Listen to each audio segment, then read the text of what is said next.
Parce que jusqu'ici, Emmanuel, tu nous as secourus. Voilà pourquoi nous te chantons encore. Tu es digne, Sauveur. Merci, merci.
Alléluia.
Alléluia.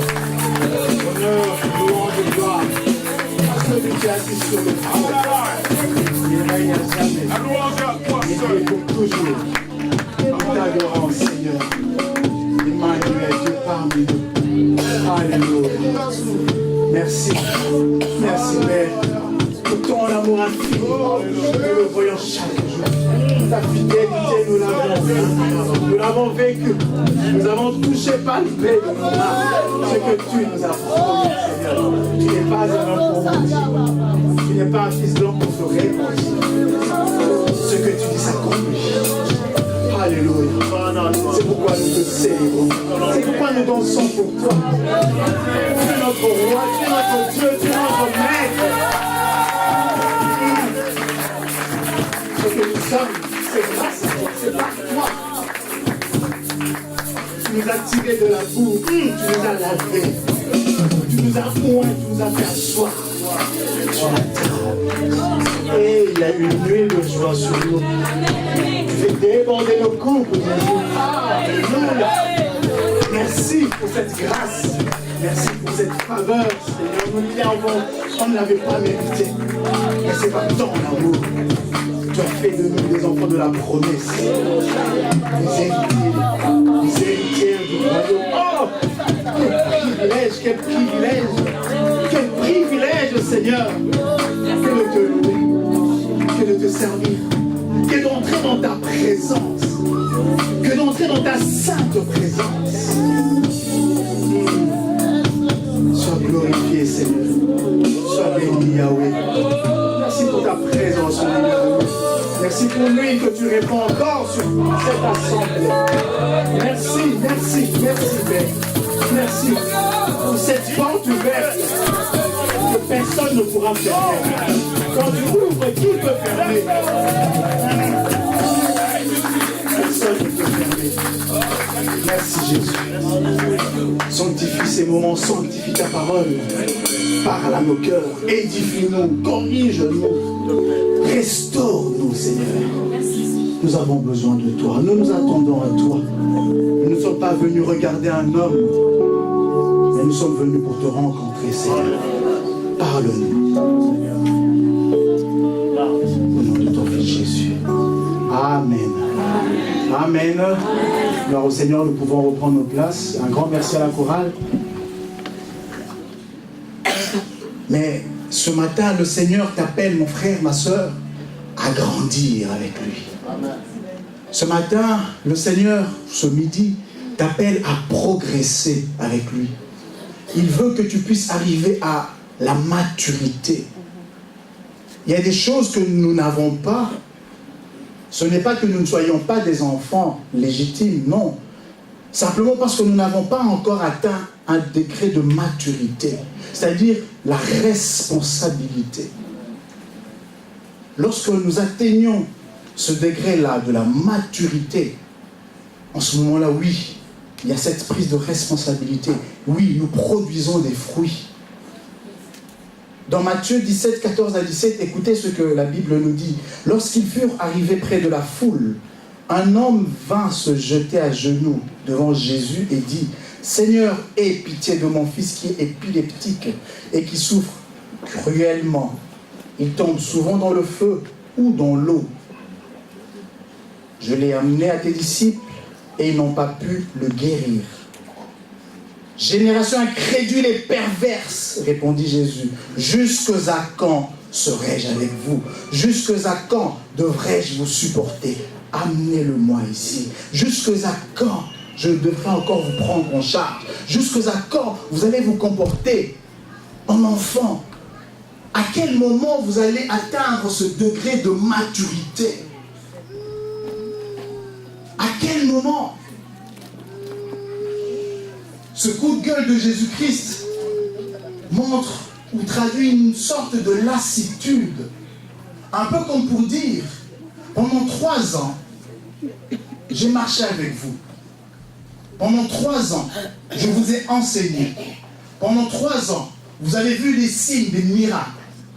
Je vous ai donné pouvoir et autorité de marcher sur les serpents, les scorpions.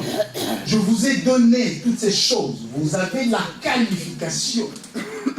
Mais comment jusqu'à maintenant, vous n'arrivez pas à atteindre ce degré de maturité? Moi, je vous attends à un autre niveau et vous revenez encore vers moi comme des enfants. Non! Jusqu'à quand vous supporterai-je? Dit Jésus. 3 ans durant, vous avez vu des choses, je vous ai équipé. Comment se fait-il que vous n'arrivez toujours pas à atteindre ce degré de maturité?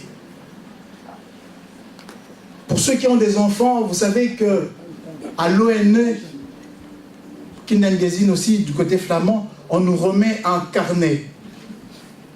Et dans ce carnet, il est traduit l'évolution de l'enfant.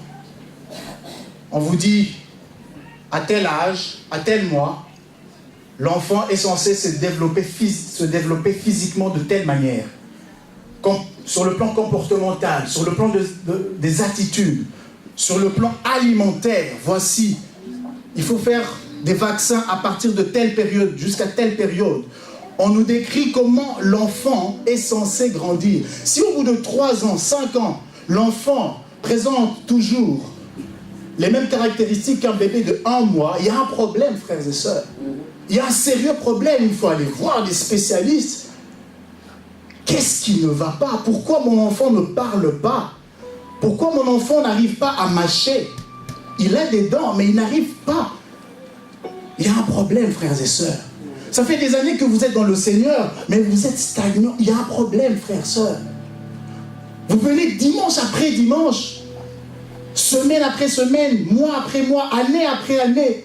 Vous dites que je suis chrétien, j'aime Jésus, mais votre croissance spirituelle est stagnante. Il y a un problème. Jésus dit, jusqu'à quand vous supporterai-je? Je vous ai enseigné, qu'est-ce qui se passe? Hébreux 15, 12 nous dit, alors que vous devriez avec le temps être des enseignants, vous en êtes au point d'avoir besoin qu'on vous enseigne les éléments de base. Alors que vous devriez être des enseignants, vous en êtes encore au besoin qu'on vous enseigne les éléments de base de la révélation de Dieu. Vous en êtes arrivé à avoir besoin de lait et non d'une nourriture solide. Or, celui qui en est au lait est inexpérimenté dans la parole de justice, car il a un petit enfant. Malgré tes années dans le Seigneur, l'auteur de l'Épître aux Hébreux dit, vous êtes encore immature, malgré le nombre d'années dans le Seigneur.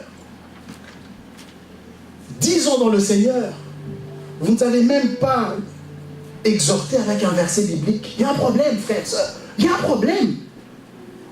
10 ans dans le Seigneur, tu ne sers pas le Seigneur. Tu dis non, moi après le culte, je me casse. Je n'aime pas rester dans ces histoires. Alors tu es encore immature. Alors tu n'as pas encore compris.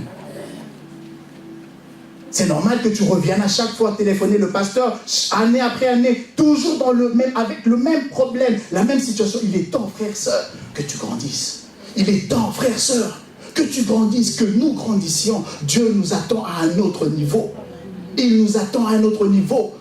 Le pasteur l'a dit les semaines qui sont passées. L'église est en train de décoller. Nous sommes en train de vivre l'année de la porte ouverte. Celui qui est sage, celui qui est mature saisira cela et cela s'appliquera dans sa vie. Amen. Ne sois pas distrait.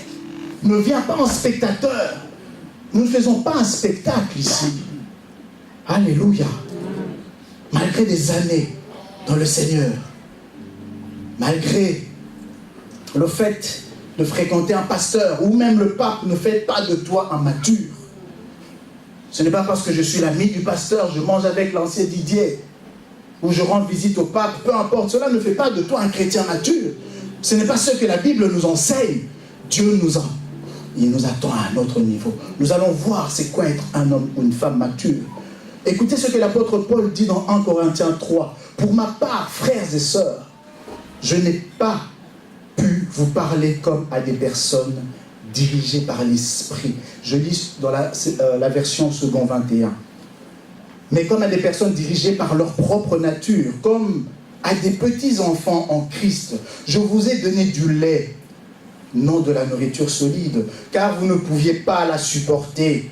D'ailleurs, même maintenant, vous ne le pouvez pas, parce que vous êtes encore animés par votre nature. En effet, puisqu'il y a parmi vous de la jalousie, il y a parmi vous des disputes, il y a parmi vous des divisions, vous êtes dirigés par votre nature propre et vous ne vous conduisez pas d'une manière toute humaine. Si nous faisons ces choses, selon les Écritures, nous ne sommes pas encore arrivés au degré de maturité. L'église de Corinthe était une église qui vivait dans un contexte où la ville, je parle de la ville, foisonnait une multitude de religions. Il y avait un port important et il y avait un commerce international qui se passait dans cette ville. Donc les gens venaient du monde entier acheter et vendre leurs produits. Il y avait un business extraordinaire, un grand centre. Je ne sais pas s'il y avait une bourse à l'époque, mais c'était très important. Et chacun venait avec ses divinités. Qui de l'Orient, qui de l'Occident, qui du Nord, qui du Sud se retrouvait là. Et le temps qu'il passait, chacun adorait son Dieu. Et il y avait un degré d'immoralité pas possible dans cette ville. Mais la parole de Dieu a pénétré Corinthe. Il y a eu une église, des chrétiens, des âmes se sont convertis au Seigneur. Mais seulement, ce qui se passait dans le monde s'est retrouvé dans l'église. Quand vous lisez l'épître de Paul aux Corinthiens, vous allez vous rendre compte qu'il est en train de corriger. Il est en train de dire ce que vous faites ne convient pas à des chrétiens. Ce que vous faites, on ne peut pas nommer ces choses parmi vous. On ne peut pas trouver ces choses. Et pourtant, dans l'église de Corinthe, il y avait des dons spirituels extraordinaires. Allez lire en Corinthiens tout le livre. C'est un devoir. Allez lire à la maison. Vous allez vous rendre compte de la richesse au niveau des dons spirituels. Mais malgré les dons spirituels, ces bien-aimés n'étaient pas encore matures. Et vous allez même voir, c'est dans 1 Corinthiens 13, je pense, où l'apôtre est en train de dire voilà comment les dons spirituels doivent s'exercer dans une assemblée, dans l'ordre et dans la bienséance. Parce qu'il y avait du désordre. Il y avait un désordre pas possible. Comme pour dire, malgré tes années dans le Seigneur, tu dois devenir mature. En d'autres mots, ce n'est pas le nombre d'années dans le Seigneur qui fait de toi un homme ou une femme mature. Je renchéris en disant, ce n'est pas parce que tu as des dons spirituels ou tu parles en langue que tu es spirituellement mature. Tu peux parler en langue mais être jaloux. Tu peux parler en langue et insulter. Tu peux parler en langue et être encore boxeur chez toi à la maison. Dieu t'appelle à un autre niveau. Alléluia. Amen. Pourquoi devons-nous devenir matures? La toute première raison, parce que c'est une loi naturelle. Nous sommes tous appelés à naître, à grandir, à devenir mûrs, matures et produire des fruits. Cela est vrai dans la nature. Cela est aussi vrai dans la spiritualité. Nous naissons un jour. Nous sommes appelés à grandir et nous sommes appelés à mûrir. Ce qu'on appelle la maturité, à produire des fruits. L'église des Colossiens frappe en contraste avec les Corinthiens. Quand nous lisons Colossiens 1, 6, il est au milieu de vous, il est dans le monde entier, il porte des fruits, on parle de l'évangile, et il va grandissant. Cette croissance est à la fois numérique, quantitative, mais aussi qualitative, spirituelle. Comme c'est le cas aussi parmi vous, depuis le jour où vous avez entendu et connu la grâce de Dieu, conformément à la vérité. Nous sommes appelés à grandir, parce que c'est une loi naturelle. Quand nous lisons Genèse 8, 22, la Bible dit, tant que la terre subsistera, les semailles et la moisson, le froid et la chaleur, l'été et l'hiver, le jour et la nuit ne cesseront pas. Il y a des lois naturelles, il y a des lois physiques, il y a également des lois spirituelles. Nous naissons, nous grandissons et nous devons arriver à un moment donné à la maturité. Alléluia. Amen. Nous devons obéir à ce principe parce que c'est Dieu qui a établi cela. Nous devons arriver à la maturité de l'adulte, à la mesure de la stature parfaite de Christ, comme nous dit Ephésiens 4, 13. Nous devons tendre vers cela. Si une personne qui se dit chrétien, n'arrive pas à grandir, à atteindre cette maturité spirituelle, il y a plusieurs cas de figure que j'ai pu identifier. Ce n'est pas exhaustif, mais j'en ai identifié quelques-uns. La première raison, c'est parce que la personne n'a pas donné sa vie à Christ. Vous êtes avec nous dimanche après dimanche, mais vous n'avez jamais fait l'expérimentation de la nouvelle naissance. Mais vous vous dites chrétien. Il y a un problème. Il y a un problème. Tu dois naître de nouveau. C'est ce que Jésus a dit à Nicodème. Tu dois expérimenter la nouvelle naissance. Dans son entretien avec Nicodème, dans Jean 4, Nicodème, qui était docteur de la loi, il a fait des hautes études, il maîtrisait les Écritures comme pas possible, mais il était totalement étranger à la vie de l'esprit. Ça peut être votre cas, vous venez dimanche après dimanche, mais à partir du moment où vous n'avez pas expérimenté la nouvelle naissance, vous êtes étranger à la vie de Christ. Tout ce que nous sommes en train de dire, ça vous passe comme ça. Peut-être que vous n'en saisissez même pas le sens. Simplement parce que vous êtes étranger, c'est-à-dire que vous n'avez pas encore fait partie de la famille des enfants de Dieu. Selon qu'il est écrit, à ceux qui croient en son nom, à ceux qui l'ont reçu, il a donné le pouvoir de devenir enfants de Dieu, lesquels sont nés, ni du sang, ni de l'homme, ni de la volonté de quiconque, mais de Dieu, lesquels sont nés de Dieu.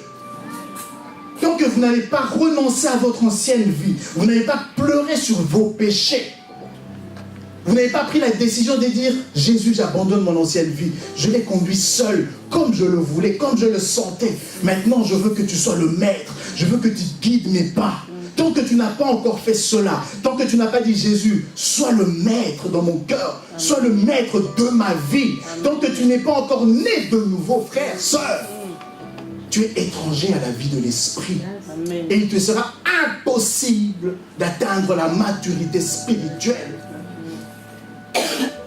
Puisque tu n'es pas né spirituellement, tu ne peux croître, tu ne peux grandir et donc tu ne peux atteindre la maturité spirituelle. Tu dois d'abord naître de nouveau. Si c'est ton cas, frère, aujourd'hui, prends la décision, n'attends pas demain. Parce que nous sommes en train de décoller, tu vas rester. Tu seras spectateur alors que nous serons acteurs. Quand la trompette sonnera, nous partirons, tu vas t'étonner et te dire, mais qu'est-ce qui s'est passé? Ne rate pas, frère, sœur. La trompette va bientôt sonner. La trompette va bientôt sonner. Alléluia. Amen. Alléluia. Amen. Deuxième cas de figure, la personne a bien donné sa vie à Christ, mais elle est mal nourrie. Elle est mal nourrie. Et cette alimentation lui donne une maladie, une malnutrition. Votre nourriture n'est pas suffisamment équilibrée. S'il y a des nutritionnistes ici, ils nous diront qu'il faut manger équilibré. Chaque jour à la télévision, on nous bassine, il faut manger 5 fruits et légumes par jour. Il faut avoir une alimentation équilibrée. Il faut des féculents, il faut des légumes, il faut ceci, il faut cela. Spirituellement, nous devons aussi être équilibrés. Et il y a des gens qui ne sont pas équilibrés parce qu'ils sont mal nourris. Ils sont mal nourris. Ils reçoivent une nourriture qui crée une indigestion spirituelle. Il y en a, frères et sœurs. Mais si quelqu'un, ça c'est Galates qui nous dit, Galates 1:8, même si un ange venait du ciel, venez vous annoncer un autre évangile que celui que nous vous avons annoncé, qu'il soit maudit, qu'il soit anathème. C'est la Bible qui le dit, c'est pas moi, c'est la Bible. Un homme vient vous dire, je suis prophète de l'Éternel, voici ceci, cela. Si cette parole n'est pas conforme aux Écritures, vous lui dites gentiment et poliment, tais-toi, ce que tu dis n'est pas conforme à la vérité. Chez toi, en train de prier, tu vois une sorte de lumière qui vient te dire des choses. Pendant 21 jours, tu ne lis pas la Bible, tu ne pries pas, parce que Dieu a entendu ta prière. Dis-lui, tu viens du Seigneur, sois maudit. Parce que ce que tu me dis est contraire aux Écritures. Ma parole dit, la parole de Dieu dit, le feu brûlera continuellement. N'éteignez pas l'esprit, priez sans cesse. Et vous venez, vous, me dire de ne pas prier pendant 21 jours. Non, ce n'est pas l'Esprit de Dieu. Dites-lui, anathème. Dites-le lui, n'ayez pas peur. Si vous avez l'Esprit de Dieu en vous, dites-le lui. Parce que la Bible nous dit quoi? Que Satan se déguise aussi en ange de lumière. Nous ne devons pas être dans l'ignorance. Satan aussi se déguise en ange de lumière. Jésus nous l'a averti dans Marc 13. Des prétendus messies, des prétendus prophètes surgiront. Ils feront des prodiges et des signes miraculeux pour tromper, si c'était possible, même les élus. Soyez sur vos gardes. Je vous ai annoncé tout d'avance. Alors si vous êtes dans ce cas de malnutrition spirituelle, frères, sœurs, il est temps de changer de régime alimentaire. Alléluia. Amen. Il est temps de changer de régime alimentaire. Troisième cas de figure, la personne est née de nouveau, elle vient à l'église, elle fait... Mais il y a un problème. Cette personne souffre d'anorexie, Papa Didier. Il souffre d'anorexie spirituelle. Il vient ici dimanche après dimanche, vendredi après vendredi, on passe le réveil ensemble, nous louons, nous chantons, nous dansons ensemble, mais dès qu'il sort, il vomit. Tout ce qui a été dit ici, ça reste ici à la porte. Et il reprend son ancienne vie. Anorexie spirituelle. Et là, il y a un problème. Il y a un problème.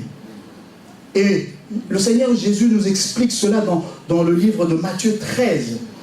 La parabole du sémeur. Il y a une parole qui est annoncée. Tout le monde l'accepte avec beaucoup de joie. Mais seulement, pour la première personne, la parole ne peut percer parce qu'il y a des soucis de la vie. En rentrant, il se pose des questions. Oh, les factures. Oh mon Dieu, comment je vais faire? Oh, vous savez, je dois quand même nourrir ma famille, je dois payer mon loyer. J'ai pas le choix. Tu vas te prostituer. Non, ma soeur. Arrête. Tu vas prendre l'argent dans les caisses de ta société. Arrête. Arrête. Arrête. Tu dis oui, mais là, je ne peux pas faire autrement. Si tu peux faire autrement. En disant ça, tu es en train de limiter Dieu. Les soucis de la vie, c'est ce que dit la parole. Mais la troisième personne reçoit avec joie, dans le verset 23, celui qui a reçu la semence dans la bonne terre, c'est celui qui entend la parole, la comprend, il porte du fruit avec un rapport de 100, 60 ou 30 pour 1. Je reviendrai pour expliquer ces chiffres. Soyons comme ces personnes. Quand nous recevons la parole, nous la ruminons, nous la méditons. Même si la réalité nous rattrape ici, soyons fermes. Appliquons la parole de Dieu. Ne soyons pas anorexiques spirituels. Ne soyons pas des mal nourris spirituellement. Parce que moi je crois que nous sommes bien nourris ici. La nourriture ici est équilibrée. Nous avons des enseignements. Nous avons des prédications. Nous avons des moments de prière. Nous avons des séminaires. Nous avons des retraites. Alléluia. Amen. Et il y a plusieurs départements ici à l'église où vous pouvez vous développer. Vous pouvez mettre vos dons, vos talents au service du Seigneur. Si vous savez chanter, il y a la chorale. Vous savez jouer aux instruments, il y a le piano. La guitare chôme depuis des années, depuis que notre frère David est parti. Ça chôme. Mais vous savez gratter de la guitare. Vous êtes là. Vous attendez quoi, frère, sœur? Grandissant, s'il vous plaît. L'école du dimanche est à la recherche des moniteurs, des monitrices. Mais vous êtes là en train de chômer et en sortant, vous allez critiquer. Oh oui, dans cette église, c'est pas possible, moi je comprends pas. Mais qu'est-ce que vous avez fait? Grandissons spirituellement, s'il vous plaît. Alléluia.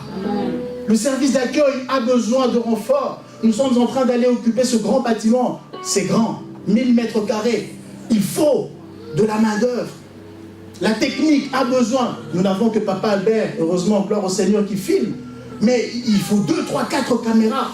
On en a besoin. On aura besoin d'une table de mixage pour vidéo. On a besoin des compétences, frères et sœurs. Vous êtes là. Ne chômez pas. Venez, frères et sœurs. Nous vous invitons. Alléluia. Amen. Au niveau de la communication, oh, pasteur, permettez-moi de le dire, nous avons besoin des gens. Ça fait presque 2 ans que nous ne mettons plus les résumés écrits sur notre site internet, sur la page Facebook. Pourquoi? Manque de personnel. Mais pourtant, quand je vois, nous sommes nombreux. N'y a-t-il pas des gens qui savent correctement écrire, faire des bons résumés pour dire « Ah, Papa Thierry, ça fait un moment je ne vois plus les résumés. Est-ce qu'il n'y a pas grandissant, s'il vous plaît, frères et sœurs? N'attendons pas que tout vienne d'en haut. Grandissant. Jésus a besoin des hommes et des femmes matures. Il nous appelle à cela pour gérer notre communication sur Internet, sur Facebook. Nous avons besoin d'une personne spécialisée. Mais vous avez ces compétences, frères et sœurs. Venez, venez. Le nettoyage, de l'autre côté, il y aura un peu plus de toilettes, il y aura un peu plus d'espace à nettoyer. Frères et sœurs, vous attendez quoi? Ne dites pas, oui, quand je viens là-bas, je trouve quand même, il y a des papiers, il y a des sachets qui traînent. Frères et sœurs, mais fais-le. Fais-le. Fais-le. Alléluia. Amen. Et je m'arrête là. Il y a énormément de besoins. Le bâtiment que nous avons acheté a besoin d'un paysagiste. Parce qu'il y a la pelouse à l'avant, il y a un petit jardin à l'arrière. On a besoin des paysagistes. On a besoin d'énormément de compétences. Papa dit, je vais m'arrêter là. On a besoin, frères, sœurs. Alléluia. Amen. Alléluia. Amen. Ne rentrons pas à la maison avec nos dons. Parce que si Dieu te l'a donné, si Dieu nous les a donnés, c'est pour les mettre au service des autres. Amen. Amen. Que celui qui a des oreilles pour entendre, entende. Pourquoi devons-nous devenir matures? La première raison, je viens de le dire, parce que c'est une loi naturelle. Nous sommes tous appelés à naître, à grandir et à mûrir. Deuxième raison, parce que c'est une recommandation du Maître. Jésus-Christ nous l'a recommandé dans Jean 15, 16. Il dit, ce n'est pas vous qui m'avez choisi, mais c'est moi qui vous ai choisi. Et je vous ai établi afin que vous alliez et que vous portiez du fruit et que votre fruit demeure. Amen. Je m'arrête là. Il nous a appelés pour que nous portions du fruit.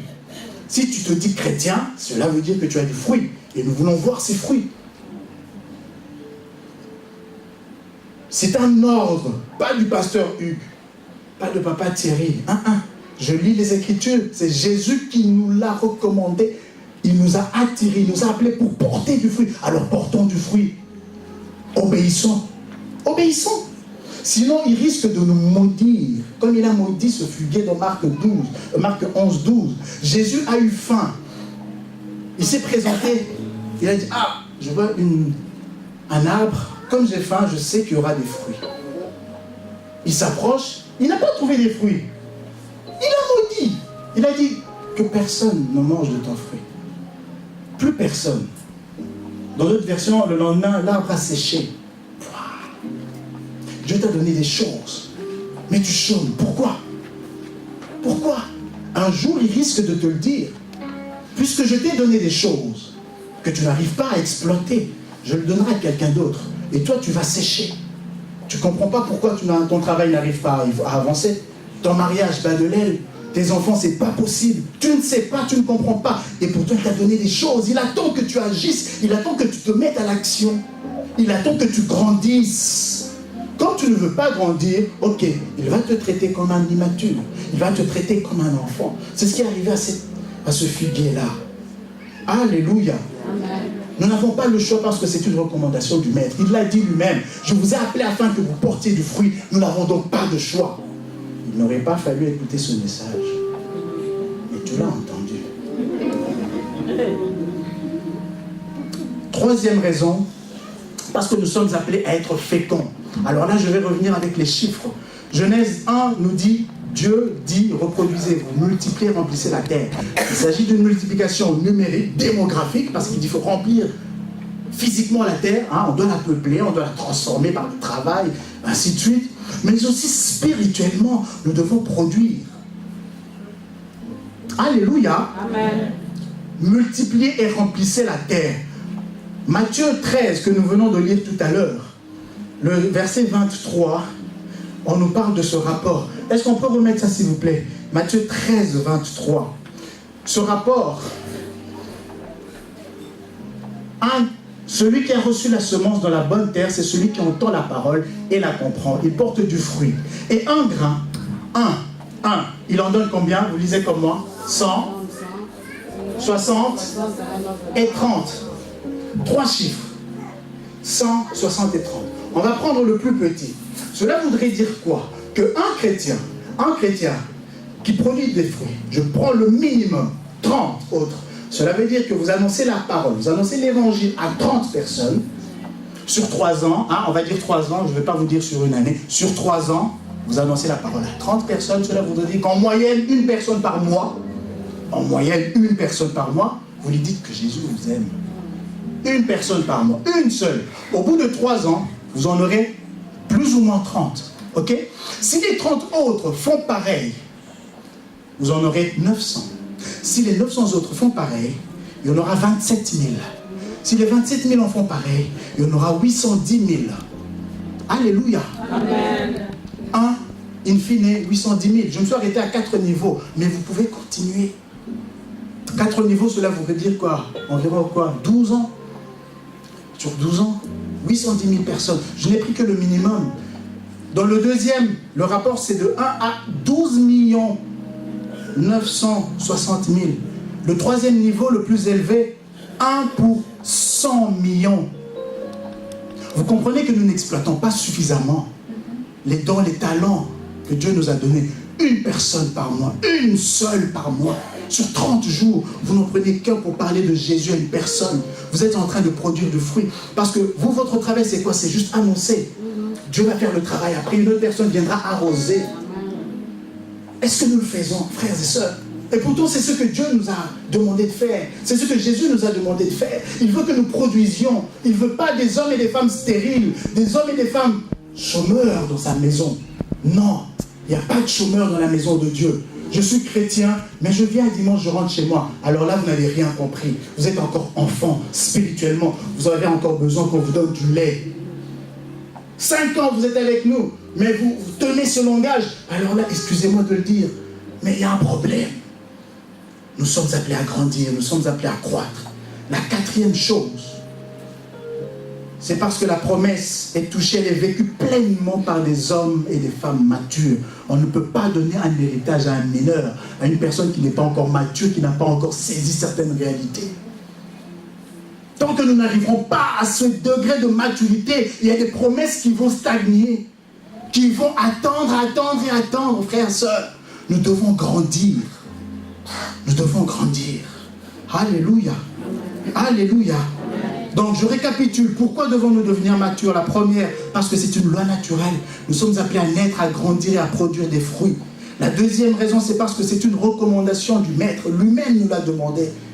La troisième raison, c'est parce que nous sommes appelés à produire. Nous sommes appelés à être féconds. Nous sommes appelés à nous reproduire. Et comment devons-nous devenir matures? La première étape, c'est la nouvelle naissance. Je l'ai dit tout à l'heure. Vous devez vous agenouiller au pied de Jésus, dire: Seigneur Jésus, je reconnais mon tort, je reconnais mes fautes. La Bible dit: si quelqu'un est en Christ, il est une nouvelle créature. Les choses anciennes sont passées. Voici, toutes choses sont devenues nouvelles. Ok, depuis que tu te dis chrétien, est-ce qu'on peut identifier avant nouvelle naissance et après nouvelle naissance? Peut-on identifier des changements dans ta vie? Peut-on l'identifier réellement? Parce que la Bible est claire. Si une personne est en Christ, elle est une nouvelle créature. Vous êtes une nouvelle créature. Il y a des choses que vous faisiez avant votre nouvelle naissance, que vous n'êtes plus censé faire à partir du moment où vous naissez de nouveau, à partir du moment où vous devenez chrétien, vous devenez enfant de Dieu. Vous marchez, comme la Bible le dit, en nouveauté de vie. Est-ce que tu marches réellement en nouveauté de vie? C'est ça la question. Si tu n'es pas encore né spirituellement, si tu n'as pas encore donné ta vie à Christ, c'est pas possible. Mais si vous l'avez fait, gloire au Seigneur, en ce moment-là, il y a moyen de grandir, il y a moyen de croître. Comment? En ayant une bonne alimentation. Ah, la bonne alimentation, bien équilibrée. Enseignement, prédication, prière. Mise en pratique des Écritures. Il y a une responsabilité individuelle. Chaque année, il y a au moins 2 ou 3 séances d'affermissement ici à l'église. Ce que nous appelons l'école de la parole. On nous montre les b.a.-ba. C'est quoi la nouvelle naissance? C'est quoi le baptême? C'est quoi la Sainte Seine? Pourquoi faut-il donner les offrandes, les dîmes? Comment servir le Seigneur? Les dons spirituels, ainsi de suite, ainsi de suite. Mais venons, commençons par là. Alléluia. Il y a une responsabilité individuelle dans la mesure où quand vous rentrez chez vous à la maison, ayons l'habitude, je parle de nous tous, ayons l'habitude de lire les Écritures. La Bible dit, c'est dans Josué 1:8, que ce livre de la loi ne s'éloigne point de ta bouche, pas seulement de ta bouche, médite-le, c'est-à-dire il doit passer par là et descendre dans le cœur, médite-le jour et nuit. jour et nuit, au moins 2 fois sur la journée, jour et nuit, agir fidèlement selon ce qui était écrit. C'est alors que tu réussiras. C'est alors que tu auras du succès dans tes entreprises. Mais c'est quoi le secret du succès? C'est quoi le secret de la réussite? C'est ça. Il n'y a pas autre chose. Marcher dans la crainte de Dieu, mettre en pratique ce que nous lisons, c'est ça le secret de la réussite. Il n'y a pas autre chose. Il n'y a pas d'autre formule. Il n'y a pas d'autre principe. Alléluia. Ça, c'est la première chose, la nouvelle naissance. La deuxième étape, la bonne alimentation. J'ai parlé de la responsabilité individuelle. Il y a la responsabilité de l'Église, parce que l'Église a l'obligation, le devoir de fournir justement cette alimentation. Et je l'ai dit tout à l'heure, les vendredis, nous passons des moments dans la prière. Les vendredis, c'est consacré à la prière. Nous nous exerçons dans le jeûne et dans la prière. Parce que c'est écrit, la Bible nous recommande de jeûner et de prier. Nous le faisons les vendredis. Et nous nous asseyons au moment des enseignements. Nous venons avec nos cahiers, avec nos stylos, nous nous écoutons comme à l'école, comme à l'université. Ce sont des formations. Nous sommes équilibrés.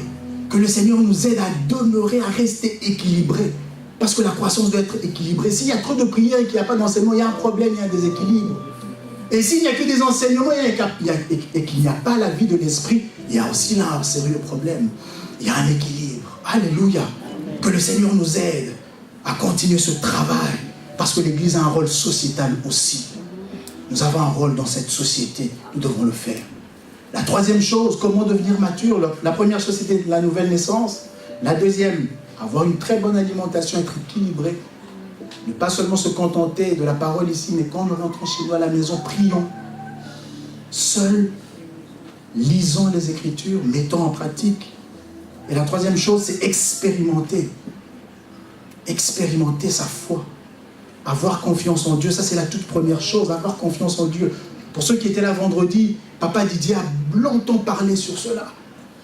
Le fait de ne pas avoir confiance en Dieu a coûté la vie à Israël.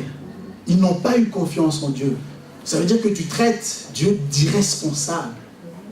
C'est comme si mon fils venait me dire, papa, tu n'es pas capable de payer ma scolarité, tu n'es pas capable de me payer une paire de chaussettes. Je lui ai dit, attends, fils, qu'est-ce que tu me racontes là? Il y a un problème. Alors Dieu te promet des choses. Et là, tu viens dire, Seigneur, ça fait 2 ans que j'attends cette promesse, je suis fatigué. Mais attends, nous devons faire très attention. Alléluia. Amen. Le fait de traiter Dieu d'irresponsable, Papa Didier l'a bien détaillé, a coûté la vie à toute une génération, excepté Caleb et Josué. Toute une génération. Alors nous devons faire très attention. La maturité consiste à s'appuyer sur Dieu. Même si ça traîne, même si ça tarde, Dieu n'est pas un homme pour mentir. Attends. Sois patient. La patience est également un des fruits de la maturité spirituelle. Témoigner Christ, c'est également un signe de la maturité spirituelle. Parler de soi. Vous savez, quelqu'un a dit, l'amour, c'est comme l'atout. On ne peut pas cacher l'atout. Ça finira par sortir. Quand on aime quelqu'un, on ne peut pas cacher cela. On annonce la bonne nouvelle. Je suis amoureuse. Je suis amoureux. On ne peut pas le cacher. On voit que la personne n'est pas épanouie. La personne a changé à divers points de vue. Je ne vais pas entrer dans les détails. Mais on constate des changements parce qu'on aime. Alors, tu as été touché par la grâce du Seigneur. Tu as été touché par l'amour de Jésus. Tu restes insensible à cela. Il y a un problème. Il y a un problème. Alléluia. Amen. Pour ceux qui sont mariés, tu n'arrives jamais à parler de ta femme ou de ton mari. Il y a un problème. Est-ce que tu l'aimes vraiment? Alléluia. Amen. Est-ce que tu l'aimes vraiment? Moi, j'aime Jésus. Alors, je parle de Jésus. Partout où je suis, je parle de Jésus. Je témoigne. Pas seulement en parole, mais aussi par mes actes, frères et sœurs. Que nos actes témoignent de notre appartenance à Christ. Alléluia. Qui doit être différente du monde. Nous devons mettre en pratique ce que nous lisons. notre vieil homme revient souvent pour nous rappeler certaines choses. Ah, il t'a dit ça, mais tu n'as pas réagi. Non, c'est pas possible. Tu dois réagir. Quand même, il y a ta fierté. Ça, c'est le vieil homme. Il faut dire à ce vieil homme, tu as été crucifié à la croix. Tu n'as plus aucun pouvoir sur moi. Tu n'as plus aucun pouvoir sur moi. C'est ce qu'il faut dire au vieil homme. Or, ceux qui appartiennent à Jésus ont cloué à la croix leur vieille nature avec ses passions et ses désirs. Celui qui a pris Jésus-Christ pour maître est mort avec lui à ses propres projets et à ses plans personnels. Galates 5, 24. C'est ce qu'il faut dire à la vieille nature quand elle revient avec ses pensées bizarres. Tu lui dis, tu as été cloué à la croix. Tu as été cloué à la croix. Maintenant, je suis une nouvelle personne. Je ne peux plus réagir comme je le faisais avant. Alléluia. Amen. Quels sont les fruits de la maturité spirituelle? Ce ne sont que les fruits de l'esprit, bien-aimé. L'amour. On ne doit pas trouver la haine dans nos cœurs. On ne doit pas trouver la haine à la borne de Bruxelles. Nous devons toujours être joyeux. Joyeux, toujours joyeux. La Bible dit, soyez toujours joyeux. Une personne joyeuse, malgré les factures qui t'attendent à la maison. Malgré ta prochaine comparution devant le juge. Malgré X choses, malgré X, Y choses que vous vivez, je ne connais pas votre situation. Soyez toujours joyeux. Les gens vont se dire, attends, il y a un problème. Parce que l'ennemi ne s'attend pas à ce que tu sois joyeux. L'ennemi s'attend à ce que tu sois triste. Mais une personne mature va dire, la Bible me recommande d'être joyeux malgré que je vis des situations humainement compliquées, même contraires. Je suis joyeux.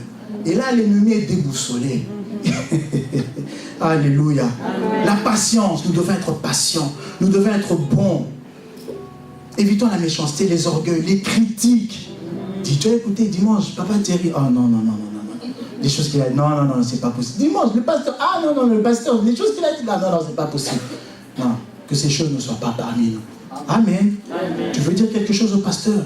Viens le voir. Il va t'écouter. Vous voulez dire quelque chose à papa Thierry, à papa Didier? Venez nous voir. Ne nous critiquez pas. Priez pour nous. Nous avons besoin de vos prières. Amen. Soutenez-nous par vos prières. Ça aussi, c'est un signe de maturité spirituelle. Amen. Au lieu de critiquer, quand vous voyez qu'il y a des choses qui ne vont pas, allez à la maison prier. Seigneur, j'ai vu ça. Seigneur, s'il te plaît, fais grâce. Amen. La foi, la douceur. Oh, combien sont brutaux dans leur manière de parler, de s'exprimer.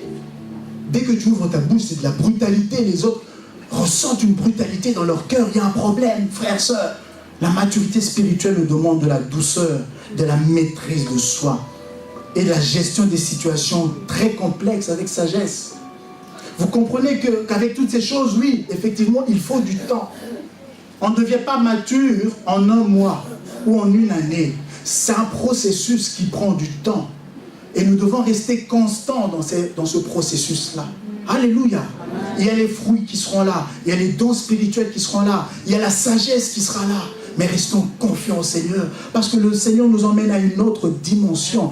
Et cette autre dimension requiert de la maturité, de la responsabilité. Un sens élevé de responsabilité. C'est à cela que le Seigneur nous appelle ce midi.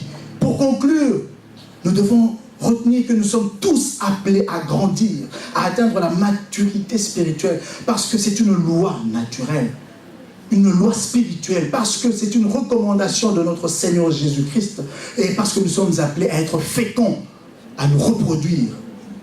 Pour parvenir à cette maturité, la première étape, c'est la nouvelle naissance. Ensuite, nous devons commencer par le lait, puis petit à petit, prendre la nourriture moyennement solide pour enfin savoir manger la vraie nourriture solide qu'ici y a des hommes mûrs. Et enfin, la maturité consiste à dépendre totalement, entièrement de Dieu, à témoigner de Christ autour de nous et à produire les fruits de l'Esprit. Que le Seigneur vous bénisse.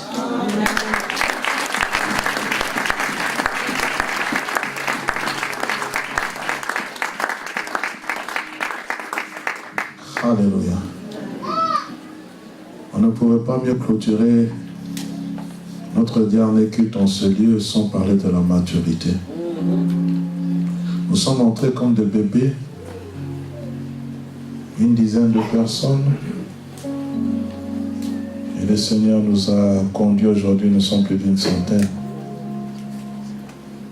Pendant 6 ans, il a eu à préparer son église afin d'aller commencer le travail.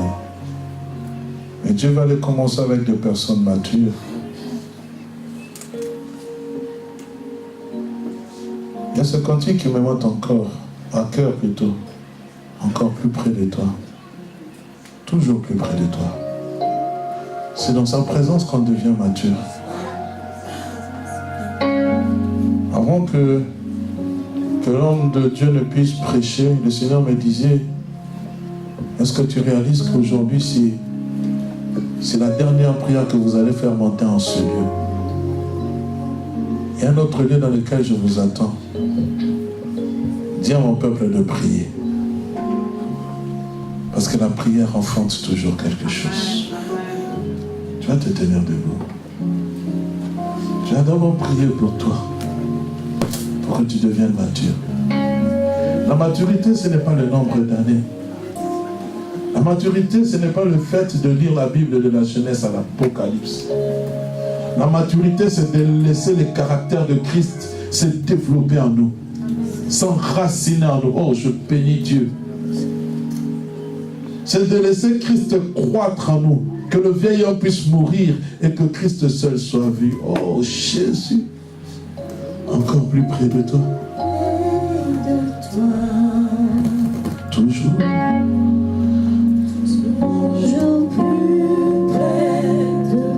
Chantez-le avec. Toujours plus près de toi. Alléluia. C'est ma prière. Est-ce que tu ne veux pas faire de cela ta prière? Chapitre 4, verset 6.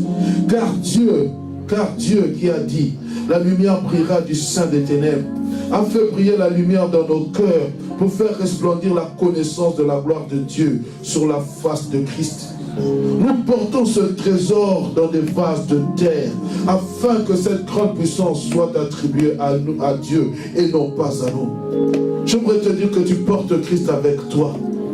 Tu portes Christ avec toi. Et il faut que tu croisses en lui. Que lui croisse en toi et toi que tu diminues. Est-ce que tu peux lever ta voix s'il te plaît? Tu peux prier s'il te plaît. N'attends pas qu'on te dise go, vas-y prie. Aussi je t'avais dit prie pour que Dieu te donne une maison, tu allais crier. Si j'avais dit que Dieu te donne une femme, tu allais crier. Mais là je suis en train de te parler de ton avenir. De la qualité d'intimité que tu dois avoir avec Dieu, la maturité spirituelle. Tu dois quitter ce stade d'être un bébé pleurnicheur, mais tu dois aller là où Dieu te veut. Es-tu là où Dieu veut que tu sois? Fais-tu ce que Dieu te demande de faire? Es-tu là où Dieu t'attend? Oh oui, tu dois être là. Parce qu'il y a un moment où Dieu veut te rencontrer à un niveau supérieur, à un niveau là de qualité. Oh bien-aimé, s'il vous plaît, priez. Je vous en supplie. Si tu n'arrives pas à prier, pas les mains, cela va te stimuler à prier. Ne sois pas distrait. Nous sommes en train de... C'est notre dernière prière. J'aimerais sortir de ce lieu mature. J'aimerais devenir mature. J'aimerais connaître encore qui est Christ dans ma vie. Christ parle à cette femme. Si tu connaissais le don de Dieu, si tu connaissais le don de Dieu, et qui est celui qui te demande à boire, tu lui aurais toi-même demandé à boire. Ce matin, alors que j'étais en train de prier, le Seigneur me dit, le problème qu'il y a avec l'église, c'est que beaucoup, il y a plus une foule, mais il n'y a pas une femme atteinte de perte de sang. La femme atteinte de perte de sang, son but c'était de toucher Christ. Mais la foule, son but c'était de voir Christ passer. Le Seigneur me disait, il y a une foule, mais il n'y a pas de Bartimée qui crie, Jésus, fils de David, aie pitié de moi. Et c'est le grand problème dans l'intimité de la présence de Dieu. On est tellement habitué à Dieu, on est tellement habitué qu'on ne sait plus arrêter Dieu. On est comme cette foule, il est en train de passer, mais lui il a besoin de s'arrêter et de dire qui m'a touché, qui m'a touché. Alors si tu es de cette personne, s'il y a un bâtiment, Seigneur, s'il y a une femme à tête de la perte de sang, Seigneur, alors il va crier afin que Jésus puisse dire qui m'a touché, qui m'a touché, qui m'a touché. C'est ça la croissance, c'est ça la révélation. Alléluia.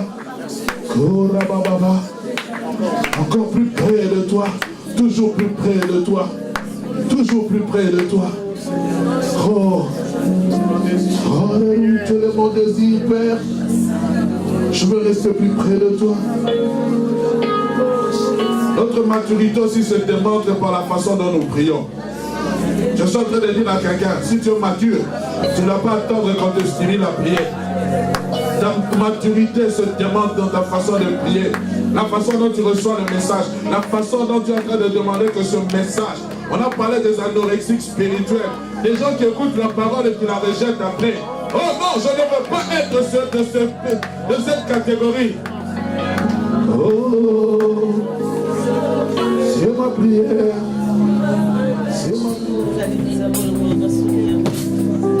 Aujourd'hui, tu vas recevoir la dernière bénédiction de cette maison.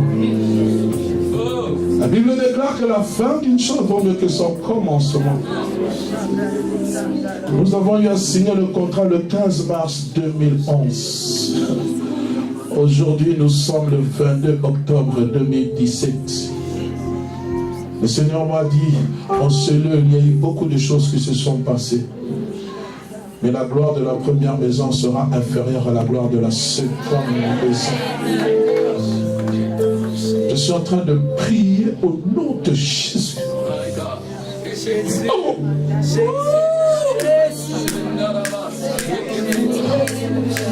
Le Dieu qui a commencé avec nous comme de faibles avortants.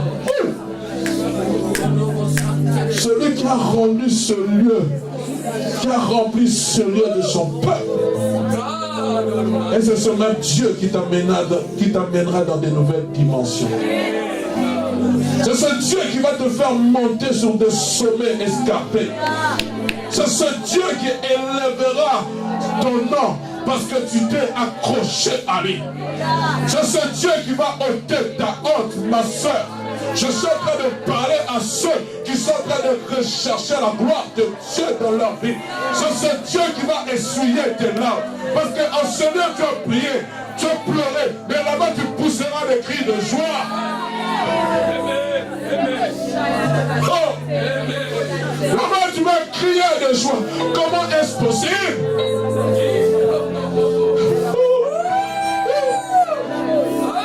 Là-bas, tu sortiras plus comme vainqueur.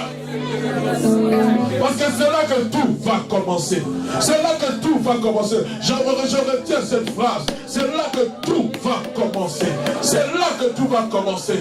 C'est là que tout va commencer. C'est là que sera ton lieu d'élévation. C'est là que sera ton lieu où tes larmes vont sécher. C'est dans ce lieu-là. Ça sera ton Bethel. Ça sera ton lieu de prédilection. Ça sera ton lieu qui va changer les circonstances de ta vie. Ça sera ton lieu qui va arrêter le célibat. Ça sera ton lieu qui va arrêter la malédiction de ta famille. Ce sera ce lieu-là.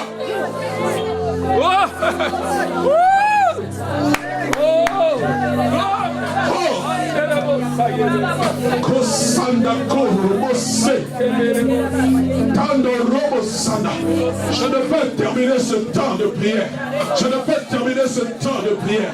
Je ne peux terminer ce temps de prière. Oh Saint-Esprit, commence à faire le travail maintenant. Oh Saint-Esprit, commence à relâcher tes bénédictions. Fais-le, Saint-Esprit. Les écluses de cieux sont ouvertes.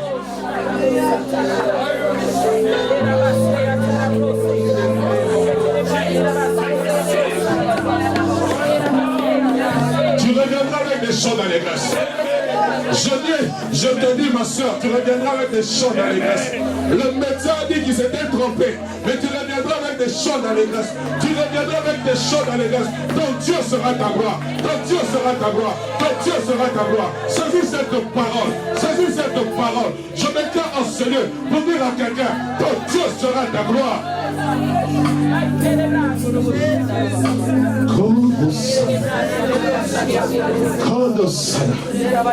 La porte ouverte continue. La porte ouverte s'ouvre doublement. Elle s'ouvre doublement dans la vie de quelqu'un ce soir. Elle s'ouvre doublement. Ah oui, elle n'est pas encore fermée. Elle n'est pas encore fermée. Il te reste encore 2 mois. Il te reste encore 2 mois. J'aimerais te dire que tu atteindras les choses pour lesquelles tu es venu prier en Seigneur. Tu atteindras les choses pour lesquelles tu es venu prier en Seigneur. Le 31, tu témoigneras de ce que Dieu a fait.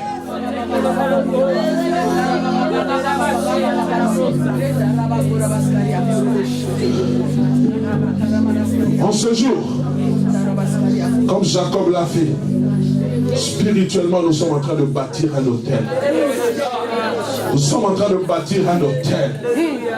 L'Éternel était en ce lieu. Je ne le savais pas. Je suis en train de dire à une servante de Dieu, ma soeur Betty, tu es en train de bâtir un hôtel. Tu bâtis un hôtel. L'Éternel étant sur eux, tu ne le savais pas. Tu donneras ce nom de Bethel. Et plus tard, tu appelleras ce même lieu El Bethel. Parce que tu ne le savais pas. N'ignore jamais le temps de ta visitation. Ne passe jamais outre dans le temps de ta visitation. Ne passe jamais outre le temps de ta visitation.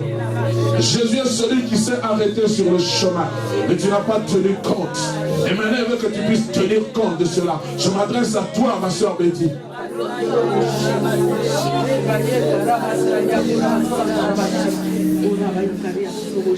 Que le Seigneur puissant, le héros du combat, fasse resplendir ta face, qu'il marque la différence dans ta vie. S'il y a une âne en ce lieu, je déclare comme l'avait déclaré Élie, ton visage ne sera plus le même. Parce que la dernière prière faite en ce lieu est une prière porteuse de semences. Porteuse de semences. Tu ramasseras les gerbes. Tu ramasseras les gerbes. Tu ramasseras les gerbes. Parce que la dernière prière faite en ce lieu est une prière porteuse de semences. Je suis en train de le déclarer maintenant. Je le déclare en tant que fils de Dieu. Je le déclare en tant que berger de cette église. Je le déclare en tant que roi de Dieu. Je le déclare parce que je suis en train de parler de la bouche de Dieu.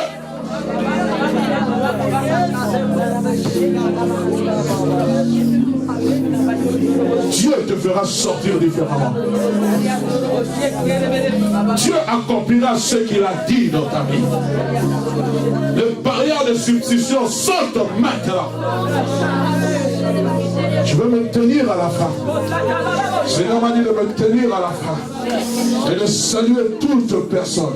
Car la bénédiction de l'Éternel reposera sur vous. Je le dis, bien-aimé, je ne suis pas là pour me faire valoir, mais je suis là pour obéir à ce que la voix de l'Éternel me dit. Au sortir de ce lieu, je suis en train de dire que ta vie va changer, ta vie changera. Tout ce qui est mort restera en ce lieu. Tout ce qui est mort restera en ce lieu. C'est tout ce qui est mort restera en ce lieu. Là où nous parlons, nous partons. Ce sont des choses porteuses de vie.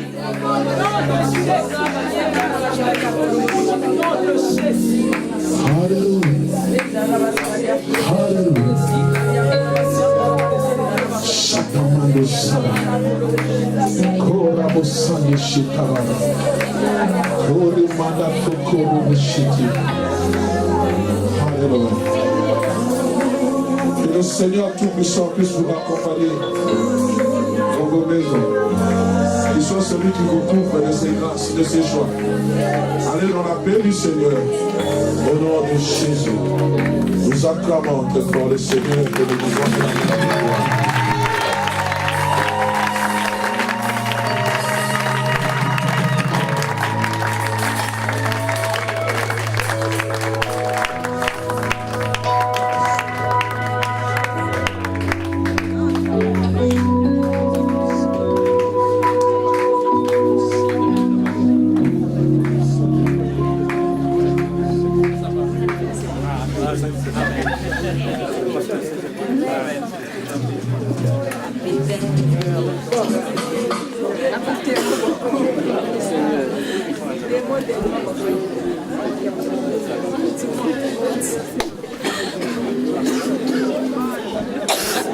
les gâteaux vont suivre.